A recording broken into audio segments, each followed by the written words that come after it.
tema da nossa mensagem de hoje, 5 palavras de graça, eleição incondicional. Você já ouviu os temas que regem o nosso culto. O tema que diz respeito a Deus, graça soberana. Aquele que diz respeito a nós, escolhidos em Cristo. Porque nós vamos falar de eleição incondicional. E eu convido você a abrir sua Bíblia ou seu dispositivo aí no primeiro capítulo de Efésios. Carta de Paulo aos Efésios, no Novo Testamento. O primeiro capítulo. O foco da nossa mensagem serão os versos de 3 a 6, mas eu vou ler de 3 a 14, esse grande parágrafo que Paulo escreveu. E sim, originalmente, isso é um único parágrafo. Na versão que nós temos aqui, outra coisa que você pode lembrar a respeito do texto de pregação, na nossa igreja nós sempre repetimos a referência. Você nem precisa perguntar para o seu irmão, o que ele falou mesmo? Não, eu vou repetir, é claro que eu vou repetir, eu quero que você leia comigo. Né? Não se preocupar, não pare de ouvir o que está sendo dito por causa disso, você não precisa disso. Tá? E se um pregador aqui não repetir novamente, fale comigo que ele vai ser disciplinado também, porque ele precisa repetir. Então esse é um grande parágrafo. Nas versões antigas, ele é do versículo 3 ao versículo 14, um único parágrafo. Ponto final está só no verso 14. Na nossa versão, os editores, para facilitar a compreensão, dividiram em vários parágrafos, esse que é um parágrafo único. Isso é bom e isso não é bom. É bom porque você talvez consiga pegar alguma coisa. Eles não dividiram exatamente em parágrafos, mas fizeram divisões botando diversos pontos ao longo desse parágrafo. A questão é que perde a fluidez. Quando você põe ponto, talvez você tenha que repetir o pronome referente, o que acontece aqui, referente a Cristo. Paulo não faz isso. Paulo entende que você já leu Cristo e que ele está falando tudo em relação a Cristo. Isso não atrapalha você, mas eu quero que você lembre que, originalmente, quando o Espírito Santo deu isso ao apóstolo Paulo, quando o Espírito produziu o texto inspirado, é como se fosse uma cachoeira jorrando que só para no versículo 14. Então vamos ler a palavra de Deus, Efésios capítulo 1, verso 3 ao verso 14. Diz assim a palavra de Deus, Efésios 1, 3 a 14. Bendito seja o Deus e Pai de nosso Senhor Jesus Cristo, que nos abençoou com todas as bênçãos espirituais nas regiões celestiais em Cristo. Antes da fundação do mundo, Deus nos escolheu nele para sermos santos e irrepreensíveis diante dele. Em amor nos predestinou para Ele, para sermos adotados como seus filhos, por meio de Jesus Cristo, segundo o propósito da sua vontade, para louvor da glória da sua graça que Ele nos concedeu gratuitamente no amado. Nele temos a redenção pelo seu sangue, a remissão dos pecados, segundo a riqueza de sua graça, que Deus derramou abundantemente sobre nós em toda sabedoria e entendimento. Ele nos revelou o mistério da sua vontade, segundo o seu propósito, que ele apresentou em Cristo, de fazer convergir nele, na dispensação da plenitude dos tempos, todas as coisas, tanto as do céu como as da terra. Em Cristo, fomos também feitos herança, predestinados segundo o propósito daquele que faz todas as coisas conforme o conselho da sua vontade, a fim de sermos para louvor da sua glória, nós, os que de antemão esperamos em Cristo. Nele também vocês, depois que ouviram a palavra da verdade, o evangelho da salvação, tendo nele também crido, receberam o selo do Espírito Santo da promessa. O Espírito é o penhor da nossa herança, até o resgate da sua propriedade em louvor da sua glória. Essa é a palavra de Deus. Irmãos, a doutrina da eleição incondicional é claramente vista em todas as Escrituras. Somente a nossa rebeldia, a rebeldia humana, tenta achar argumentos para não submeter à absoluta soberania de Deus quanto à salvação dos homens. No entanto, quando a Bíblia toca na questão da eleição, ela o faz para segurança, encorajamento, a alegria dos eleitos e louvor da glória de Deus. É difícil o tema da eleição não ser abordado sem que esses conceitos estejam ali ao redor. Nas Escrituras do Antigo Testamento, a eleição se manifesta principalmente com relação ao povo de Israel, mas o princípio e os termos abordam as próprias bases de por que Deus escolhe alguns e não escolhe outros. Deuteronômio 7, de 6 a 8, está escrito assim: porque povo santo és ao Senhor teu Deus. Deus está falando com o povo de Israel através de Moisés. O Senhor teu Deus te escolheu para que lhe fosses o seu povo especial de todos os povos que há sobre a face da terra.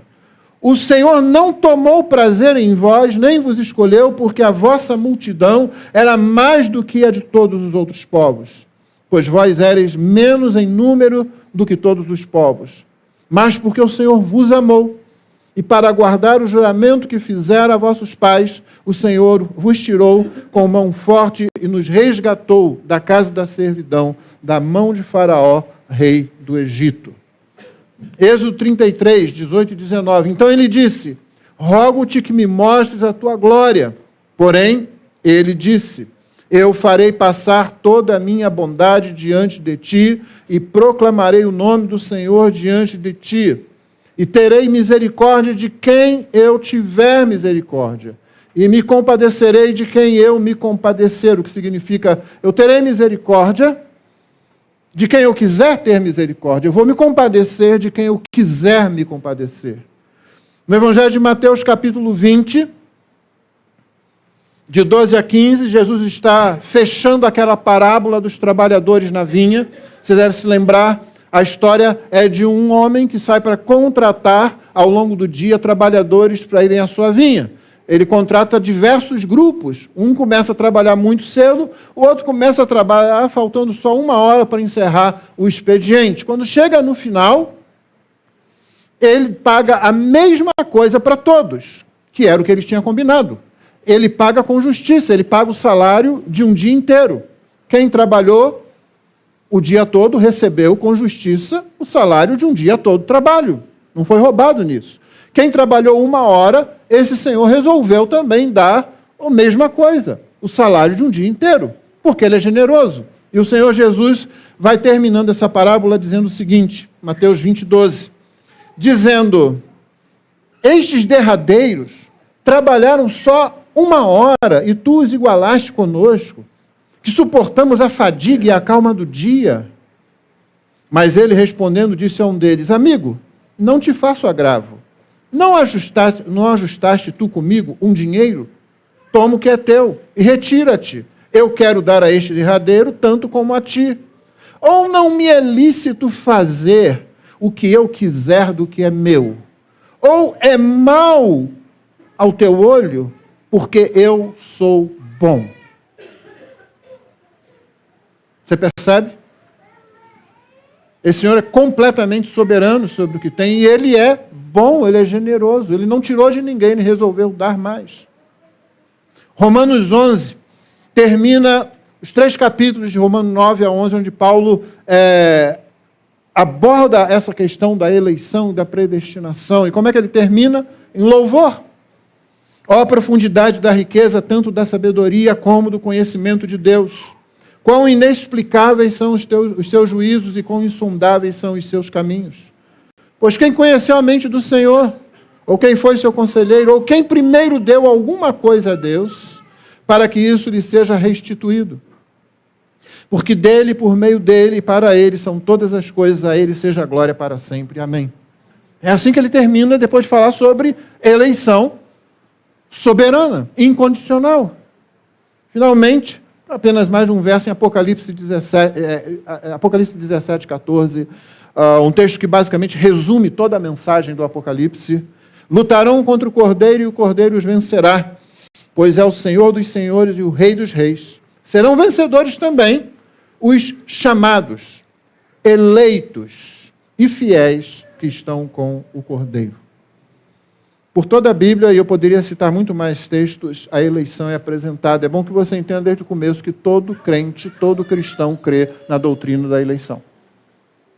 Não existe cristão que não crê, porque ela é obviamente apresentada na Bíblia. A discussão é como se crê na doutrina da eleição. Mas não existe nenhum cristão que diga eu não creio nisso. Ela é nominalmente citada nas Escrituras. A eleição tem a ver com a vontade divina. A salvação dos homens não se dá de forma aleatória. Ela ocorre de acordo com um plano formado por Deus desde a eternidade passada.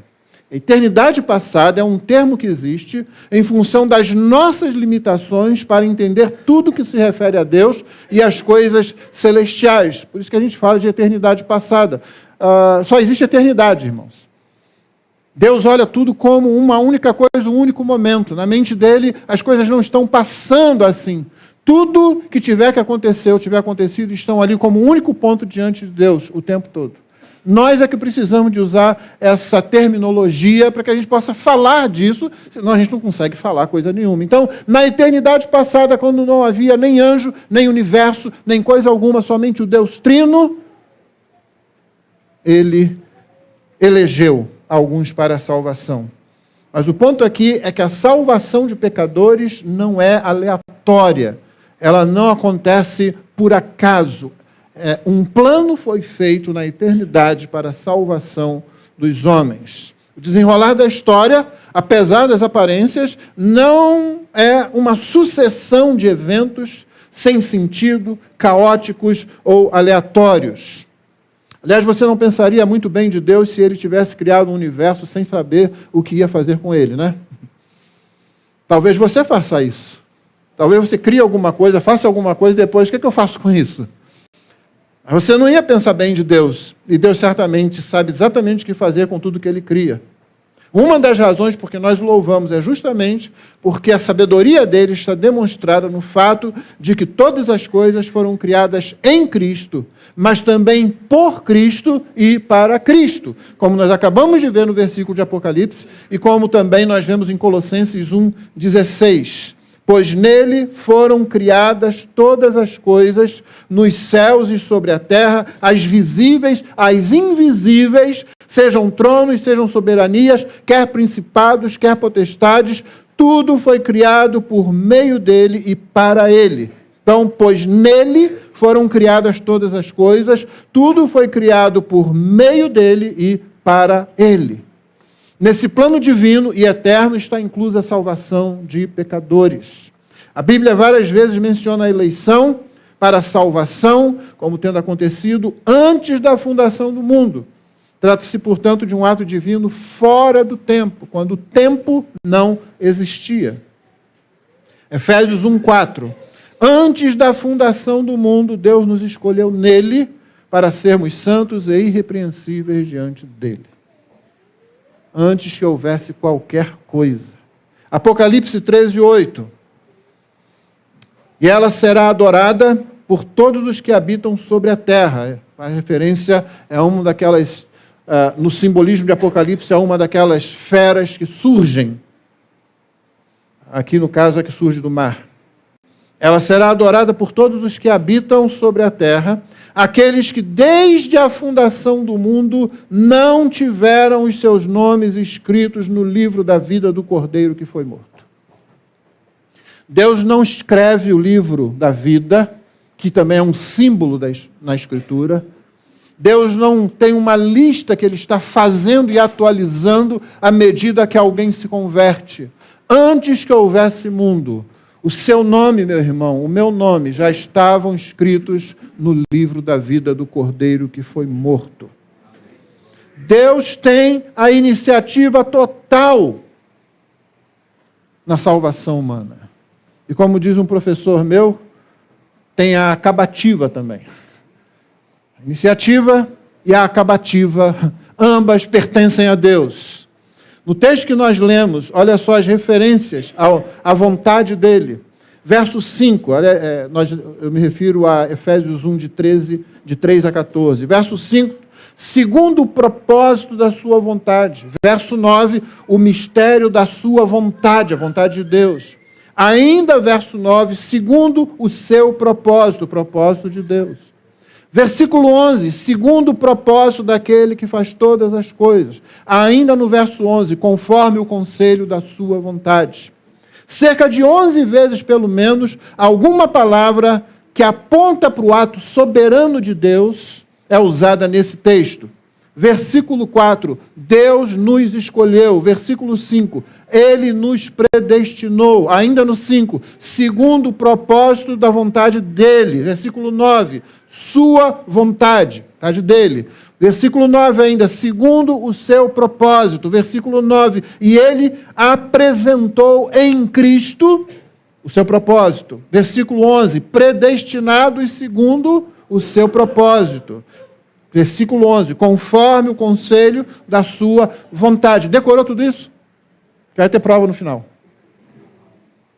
Não, você não precisa. O que você precisa aqui é ficar impressionado como o Espírito Santo repete e repete e repete, vez após vez, vontade, conselho, beneplácito na versão antiga. E como ele fala, escolheu, elegeu.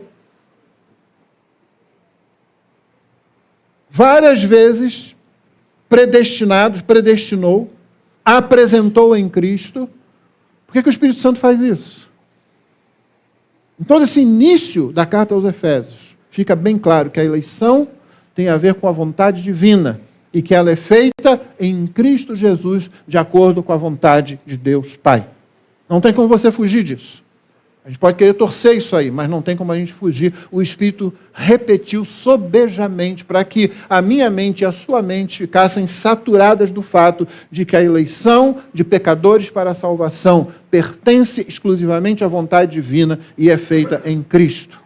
A eleição é apresentada na Bíblia sempre como dependendo unicamente da vontade divina. Eleição significa escolher dentre vários objetos. Isso pode nos dar uma ideia errada. Aliás, ideias erradas parecem ser o que mais acontece quando se trata de colocar Deus no centro da existência. Nós não gostamos de ser tirados do foco.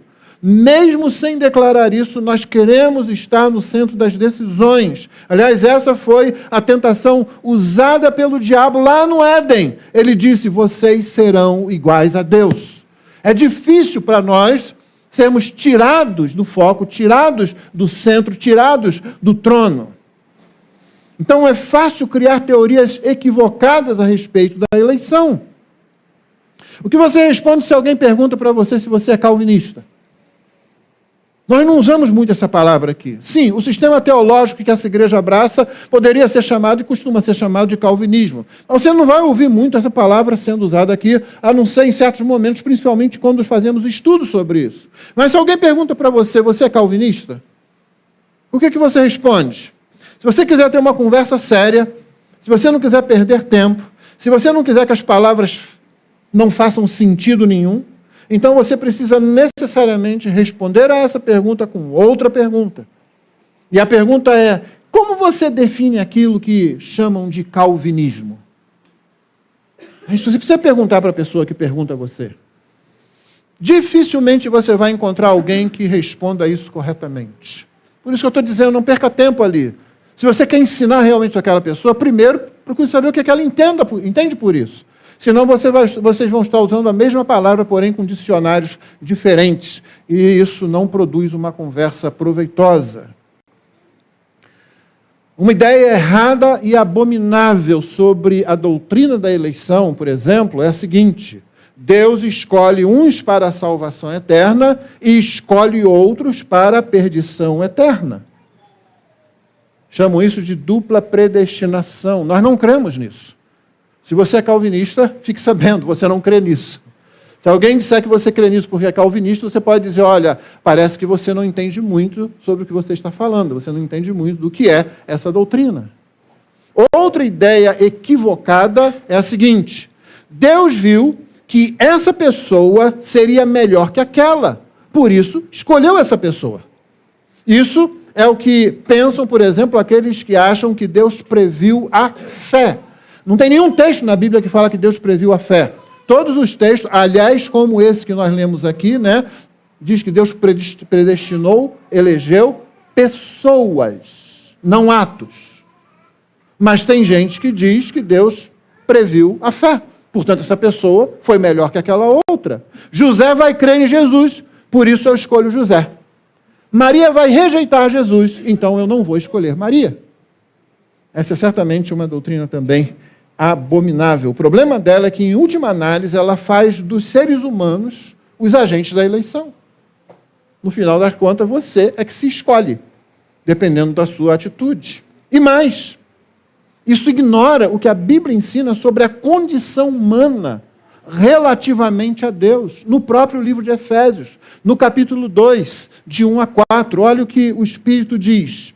Ele lhes deu vida quando vocês estavam mortos em suas transgressões e pecados, nos quais vocês andaram noutro tempo, segundo o curso deste mundo, segundo o príncipe da potestade do ar, do espírito que agora atua nos filhos da desobediência. Isso aí é o Espírito Santo descrevendo a minha condição, a sua condição, quando nós não estávamos em Cristo. Entre eles também nós todos andamos no passado, segundo as inclinações da nossa carne, fazendo a vontade da carne e dos pensamentos, e éramos, por natureza, filhos da ira, como também os demais. As pessoas gostam de dizer assim, não, eu também sou filho de Deus. Se for no sentido de que foi criado por Deus, então sim. Mas até os animais também são nesse sentido. O que a Bíblia diz é que depois da queda, e antes de nos rendermos a Cristo, nós somos filhos, sim, filhos da ira. Ou seja, destinados e merecedores da justa ira divina. Duas observações eu tenho que fazer sobre essa visão equivocada, de que Deus achou que um era melhor do que o outro, porque esse vai crer e aquele não vai crer. A primeira, deixa eu perguntar para você, é uma pergunta que eu faço muito quando chega nesse ponto. Se você tivesse que fechar um negócio e assinar um contrato, você preferiria fazer isso com Jacó ou com Esaú? O pessoal mais antigo já sabe a resposta, né? Você não vai querer fazer com Jacó. Jacó vai enrolar você, vai fazer você assinar o que você não assinaria, e no final você sai perdendo.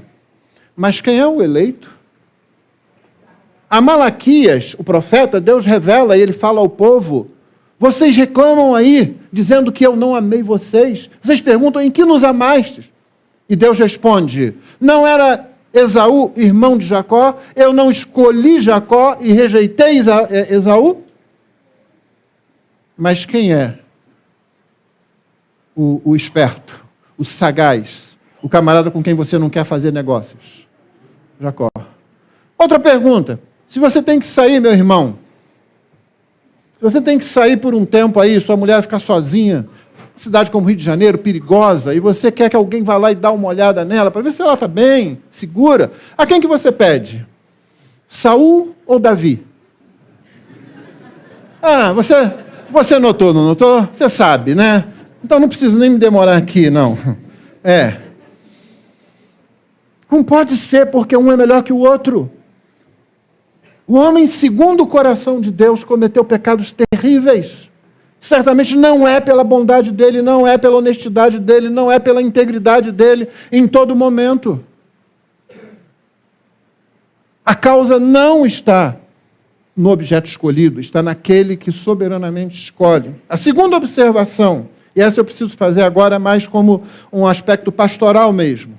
A maioria que pensa desse jeito, que Deus salva, porque prevê a fé, eles pensam isso, Deus sabia que a fulano ia crer, por isso escolheu fulano. A maioria que pensa desse jeito pode ser salva. Sim, eu fui salvo nessa condição. A salvação não está atrelada em nenhum lugar das Escrituras a uma teologia perfeita, até porque tal coisa não existe. A salvação está atrelada à declaração: eu creio que Jesus é o meu Salvador. Essa declaração é geralmente feita com muito pouco conhecimento teológico. A maioria das pessoas, quando se converte, não tem esse conhecimento. O mordomo mor, ou o eunuco da rainha da Etiópia, a quem Filipe evangelizou lá em Atos 8, e a quem ele batizou depois que esse eunuco fez essa simples declaração: creio que Jesus Cristo é o Filho de Deus. Quando Filipe ouviu isso, agora você pode ser batizado. Isso foi suficiente.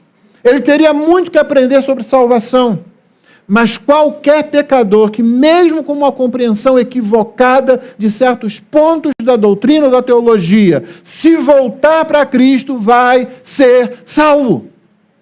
Romanos 10, 13, todo aquele que invocar o nome do Senhor será salvo.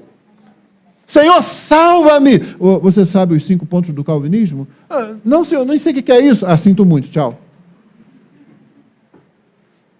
Irmãos, é melhor desistirmos de tentar ser mais justos e santos do que Deus e começarmos a ser mais misericordiosos e bondosos como Deus é. Uma terceira ideia errada é a seguinte: Deus está diante dos nomes de todas as pessoas que já existiram ou que iriam existir. Aí ele estende a mão, como num sorteio, como se tivesse tudo num chapéu, e ele retira um punhado de nomes que serão os que ele vai salvar. Entendeu? Aquele monte de nome lá, todo mundo que iria existir lá na eternidade passada, Deus tem lá uma urna. E aí ele abre, ele faz assim, pega, pronto, esses daqui eu vou salvar. Não, essa ideia também é abominável. O amor eletivo de Deus não é nem aleatório, nem casual. Deus não escolhe ao acaso. Trabalhe com isso. Deus não escolhe porque A é melhor do que B. Deus não escolhe porque C tem alguma coisa ali que atraiu Deus. Não tem. Já vimos que o ser humano, mesmo os melhores deles, são capazes de cometer coisas terríveis e que não é por isso que Deus os escolhe. Mas o amor eletivo de Deus não é nem aleatório, nem casual. Deus não escolhe ao acaso, Deus escolhe intencionalmente alguns para a salvação e intencionalmente não escolhe outros. É como se Deus dissesse: eu quero essa pessoa, mas não quero aquela. Você e eu não aceitamos isso. Nós rangemos os dentes de raiva diante do fato de que é Deus quem está no centro do universo. É Deus quem escolhe, é Deus que salva. O profeta Jonas aprendeu a duras penas que a salvação pertence ao Senhor. Por causa disso, nós partimos com facilidade para abraçar a teologia dos amigos de Jó. Vocês se lembram da história do livro de Jó? Qual era o problema daqueles homens? Eles não eram pessoas ruins, eles não eram pessoas más. Quando Jó passou por todo aquele sofrimento e perdeu inclusive a própria saúde, aqueles homens foram para lá, sentaram-se junto com ele e ficaram calados durante uma semana inteira, quietos ali, porque viram que era grande a sua dor, diz o texto bíblico. Eles não eram pessoas que foram lá para serem mais. Eles eram pessoas que tinham uma teologia ruim, isso sim. Sim, uma teologia ruim vai levar você a fazer coisas ruins, mesmo você tendo boas intenções. Você quer fazer as coisas certas do jeito certo? Tenha uma boa teologia. Aprofunde-se no pensar, no refletir sobre a revelação de Deus. Aqueles homens tinham um problema diante deles. Era um problema difícil também. A pergunta era a seguinte: por que coisas ruins acontecem a pessoas boas? Essa era a questão dele. Jó é um cara bom, então por que uma coisa ruim aconteceu a ele? Essa era a questão. Eles viam que Jó estava sofrendo e eles sabiam que Deus era bom. Então eles explicaram isso da seguinte forma geral: Jó, você fez alguma coisa errada. O problema é que o livro de Jó já começa dizendo que Jó não fez nada de errado. Sim, Jó era um pecador, Jó era imperfeito, mas ele não tinha feito nada para causar aquilo tudo sobre ele. Deixa eu abrir um parênteses aqui para dizer o seguinte: alguém respondeu muito bem essa pergunta, porque coisas ruins acontecem a pessoas boas, dizendo o seguinte: que eu saiba, disse a pessoa, isso só aconteceu uma única vez na história do universo, e a pessoa foi voluntária para sofrer as coisas ruins. Você entende? Ninguém é bom. A gente começa por aí. Só Jesus é bom. E ele se deu voluntariamente para sofrer. Fecha parênteses e volta para cá. A resposta deles a essa pergunta, no entanto, foi: Jó, você fez alguma coisa errada. Irmãos, é verdade que Deus é bom. Também é verdade que o pecado é a causa primária do sofrimento humano, mas é preciso muito cuidado quando você junta na mesma frase Deus, homem, pecado e sofrimento. Toda vez que você pensar sobre isso, você precisa ter cuidado. O grande problema da teologia dos amigos de Jó é o mesmo que existe na maioria dos nossos pensamentos sobre Deus, quando esses pensamentos não são humildemente subordinados às Escrituras Sagradas. Eles acham que Deus tem que ser explicado em todos os detalhes. Sim, eles pensam que precisam explicar e defender Deus. No fim das contas, o que eles estão fazendo realmente é apaziguar o próprio entendimento limitado deles, o entendimento finito deles. E é isso que nós fazemos em relação a doutrinas que nossa razão não consegue apreender completamente. Ao invés de nos curvarmos em adoração solene e humilde, nós exigimos que Deus se explique. Nós ignoramos completamente Deuteronômio 29, onde diz que as coisas ocultas pertencem a Deus, as coisas reveladas pertencem a nós e a nossos filhos para cumprirmos. Não, nós queremos que Deus se explique. Uma vez eu conversei com uma jovem que estava buscando Deus. Ela havia sido criada numa igreja, mas depois foi exposta a estudos num seminário liberal. Ela começou a duvidar de muitas coisas a respeito de Deus. Deixa eu dizer claramente, primeiro, não é problema você ter dúvidas sobre Deus. Também não é um problema você levantar questões sobre Deus e investigar essas questões. Não tem problema nisso. O problema começa a ocorrer quando eu e você achamos que nós podemos colocar Deus na lâmina de um microscópio. Aí é que a coisa começa a pegar. Quando achamos que estamos plenamente capacitados para responder tudo sobre Deus. Nota só, a fé cristã, ela não é irracional. Estou quase pedindo, vira para o seu irmão aí e diz, a fé cristã não é irracional. Mas isso não significa que a razão humana consegue lidar com tudo que diz respeito à fé. Você entende a diferença? A fé cristã não é irracional, não.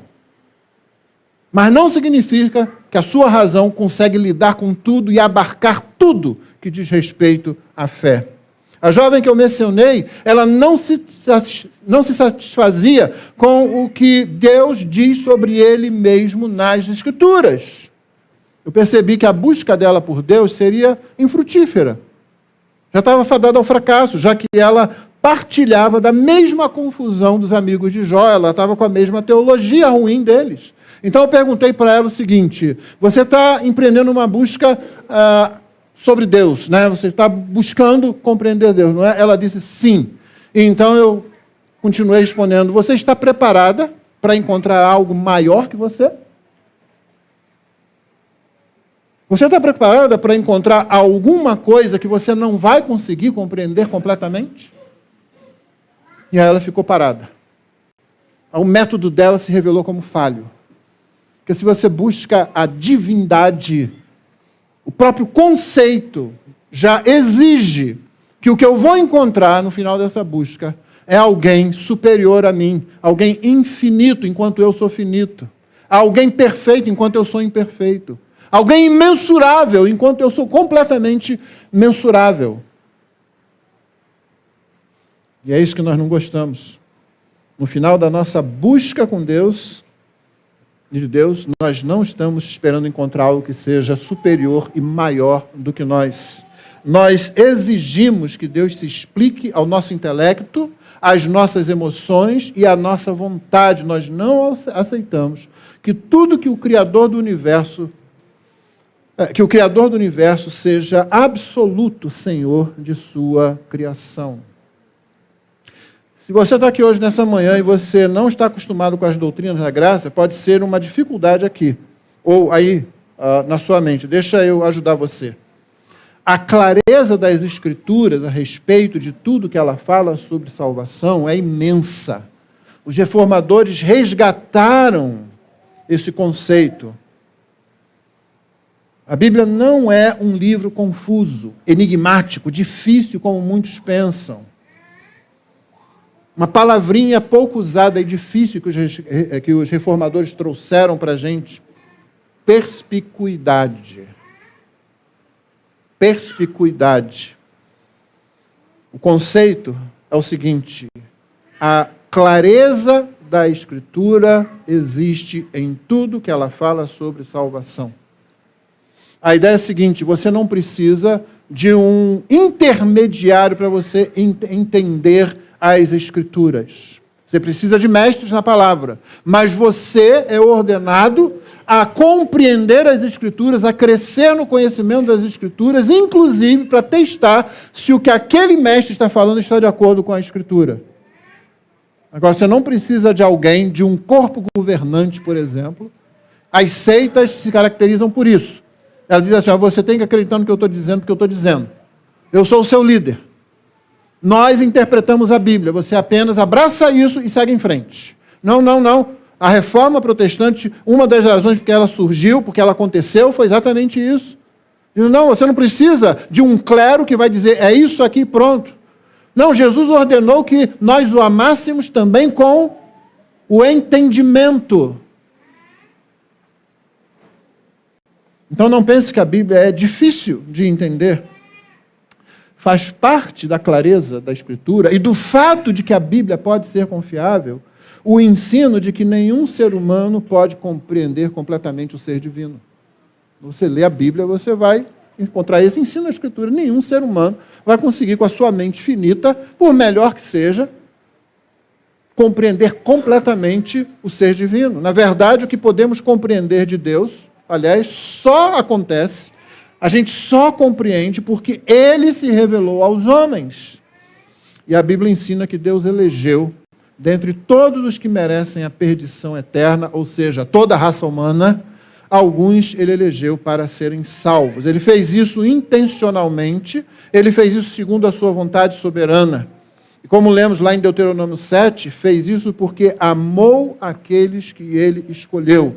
E por que Ele amou a esses com amor eletivo? Não sabemos. Não pode, pastor. Aí não. Eu vou procurar uma igreja onde a pessoa me explique por quê. Você vai achar, tá? Vai achar. Quem procura, acha. Eu já te dei aí pelo menos 3 posições. É claro que você não pode dizer que aquele que está ali é o Deus soberano. E se eu não tenho um Deus que seja soberano e Senhor sobre todas as coisas, eu não tenho por que ficar seguro.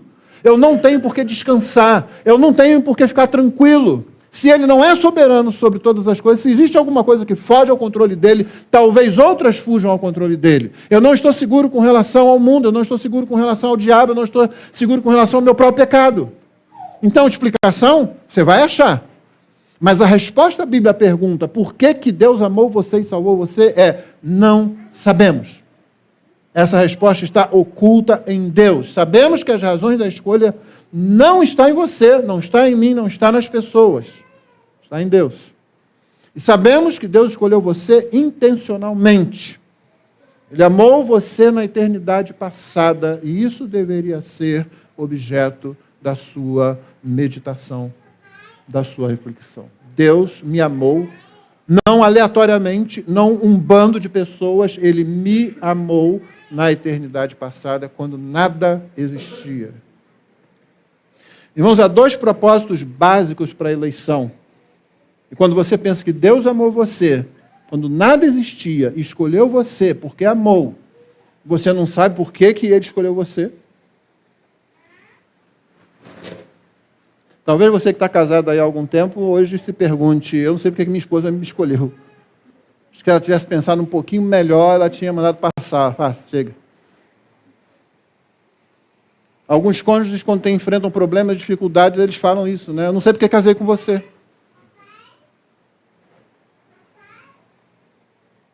Você sabe por que Deus escolheu você? Porque Ele amou você. Você não sabe é porque Ele amou você. Talvez você possa dizer, por que você amou, se apaixonou lá pelo seu marido, quando ele se tornou seu namorado. Né? Apareceu lá na casa do seu pai, todo educado, nervoso, botou a melhor roupa dele. Naquele dia, pelo menos, ele tomou banho, se perfumou. Talvez você pense por que você se apaixonou pela sua atual esposa. Por que ela se tornou sua namorada? Eu fui visitá-la na casa dela e ela estava lá, arrumando a casa, botando tudo em ordem. E as irmãs dela estavam falando assim, nunca fez isso. Aí hoje está fazendo. Uhum. Porque está sendo tão educada com a gente hoje. Né?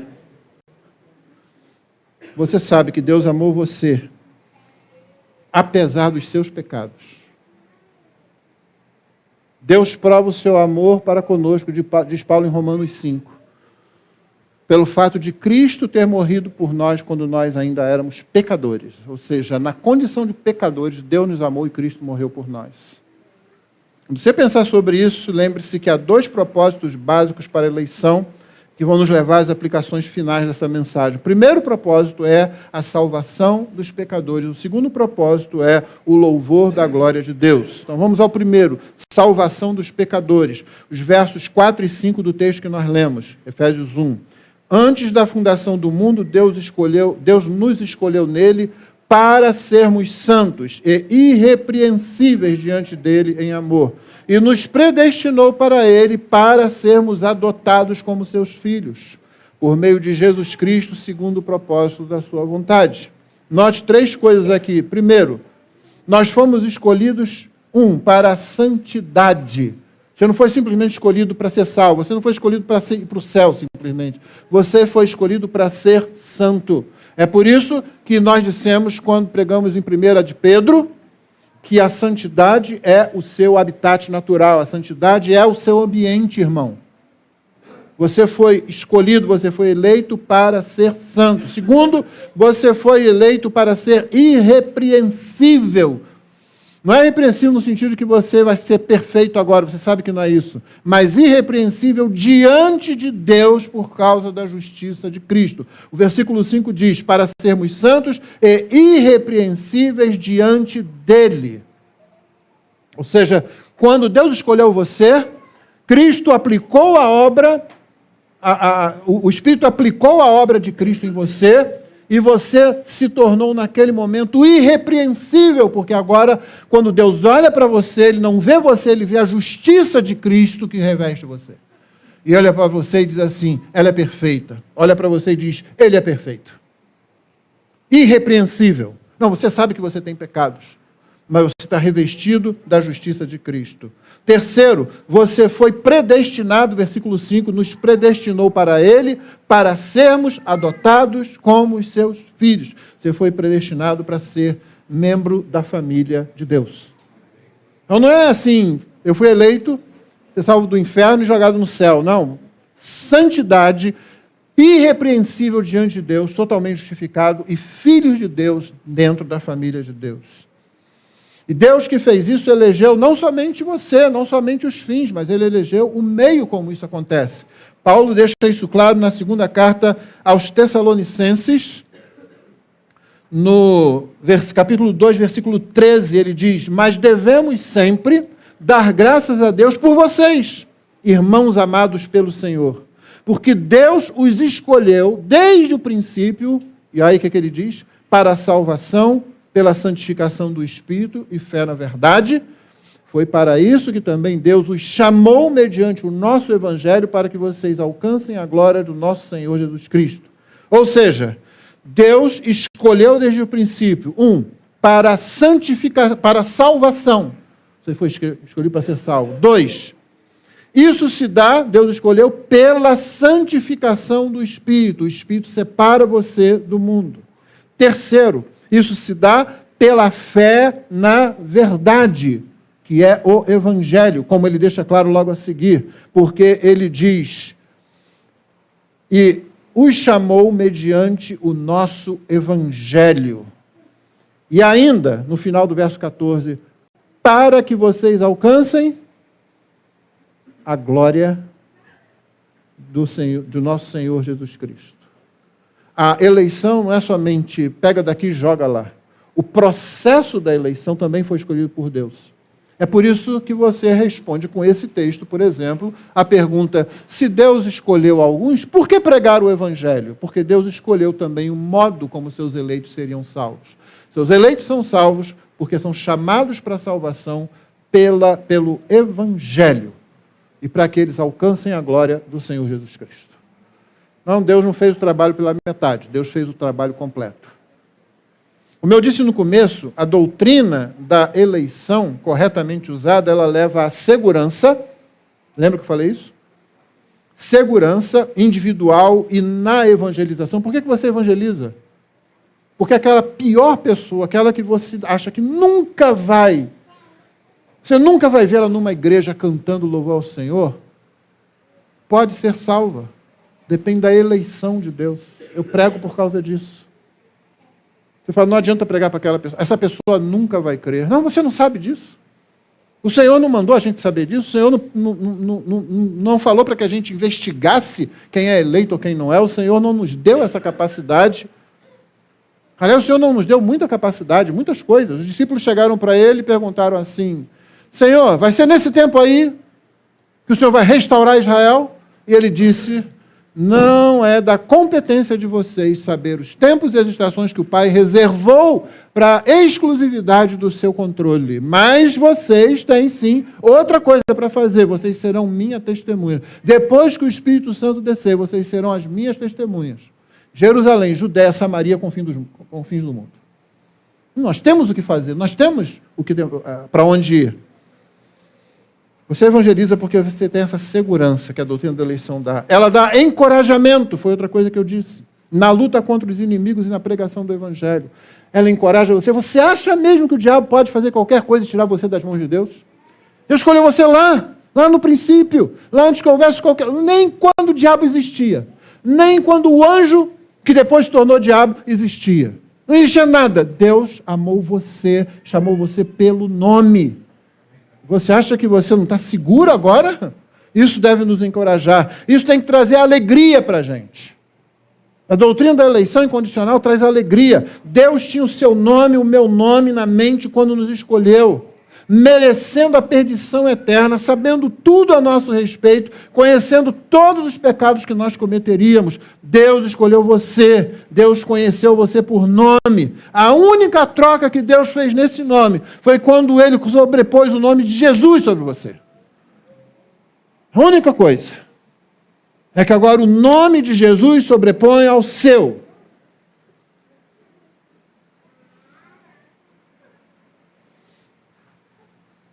Ele não vai mudar isso.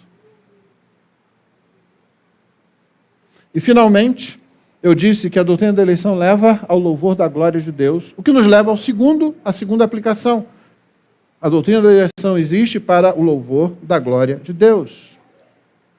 Os versículos 3 e 6 do texto de Efésios 1. Bendito seja, ele já começa louvando, viu?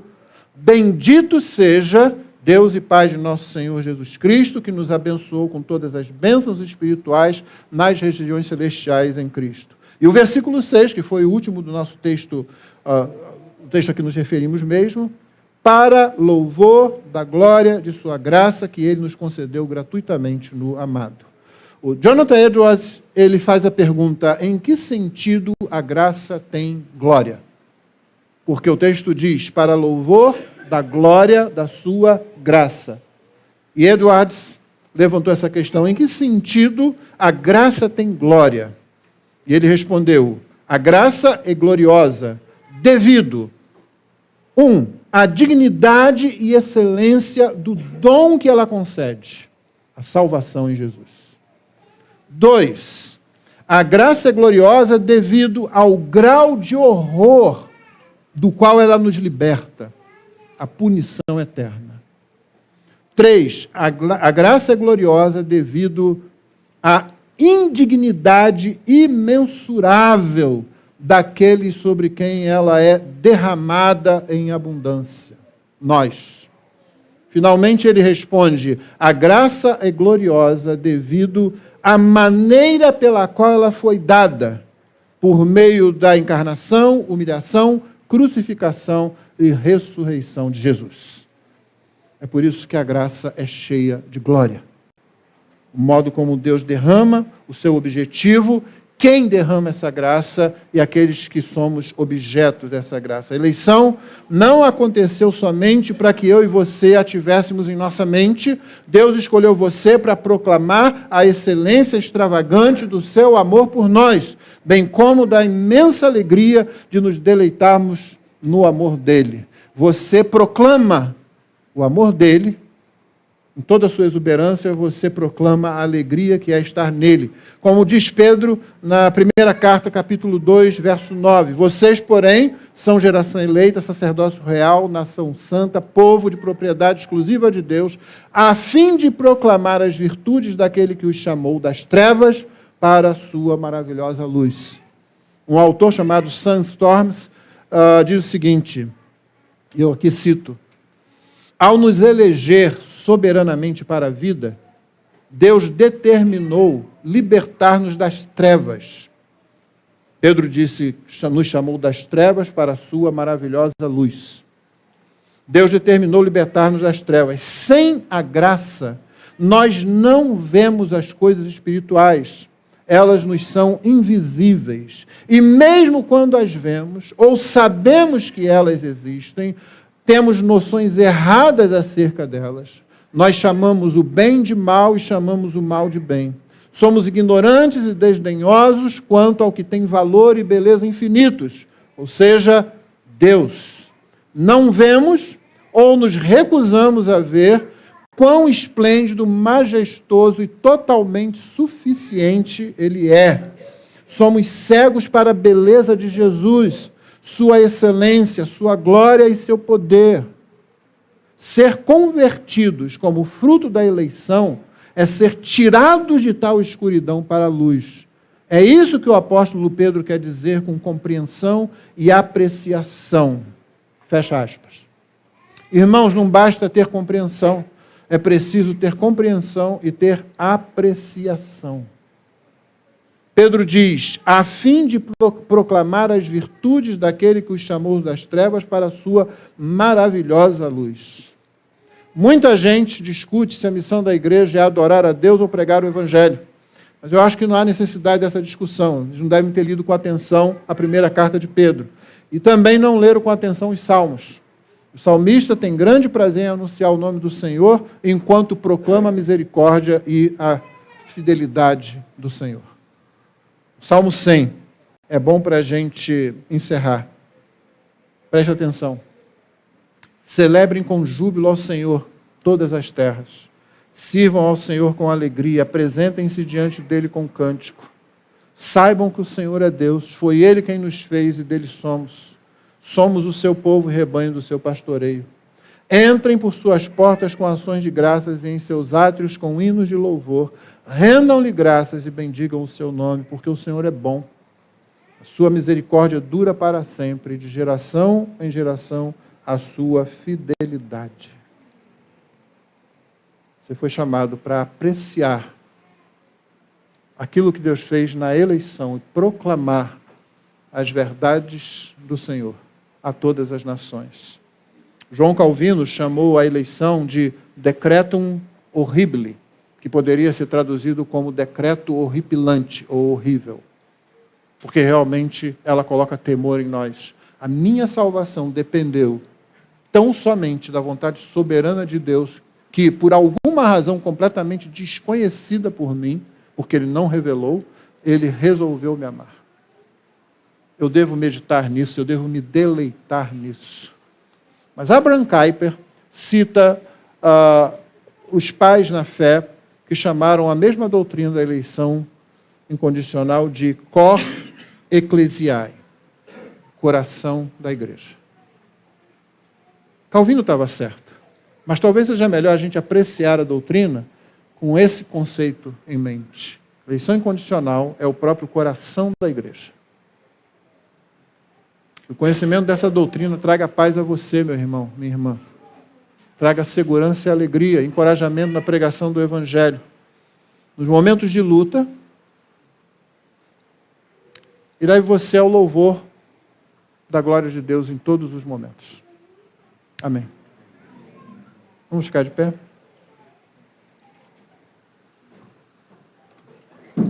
Obrigado, Senhor, pela Tua palavra. Obrigado porque fomos eleitos. Nós não somos melhores que os outros.